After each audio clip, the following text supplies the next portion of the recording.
Hey everyone, welcome back to the channel. Today we're diving into the fully redesigned Nissan Kicks, a compact SUV that's stepping up its game in every way. This new generation brings more space, a beefier engine, upgraded tech, and even available all-wheel drive. But here's the twist. If the revamped style and size don't quite match your vibe, Nissan's got you covered by keeping the old Kicks on the lot alongside the new model. Intrigued? Let's break it all down. The previous gen Kicks isn't going anywhere just yet. It's making a comeback as the 2025 Kicks play, but there's a catch.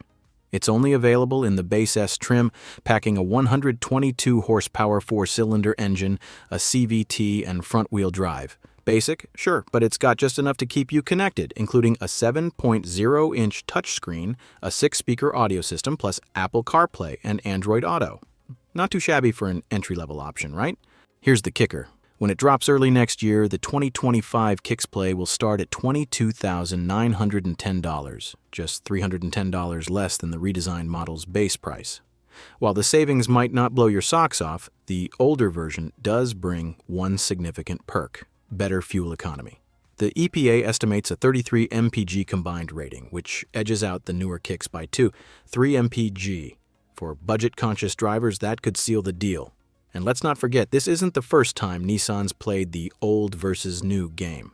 Remember the Rogue Select, a first-gen Rogue that lived on alongside its successor? Nissan clearly loves this move. Other brands have done it too. Ram kept the 1500 Classic around for ages. But here's the real mystery. Why call it the Kicks Play when Kickstarter was sitting right there? Missed opportunity or genius marketing? You decide. Drop your thoughts in the comments. Smash that like button. And make sure to subscribe for all the hottest updates on builds, reveals, and more. Catch you guys in the next one.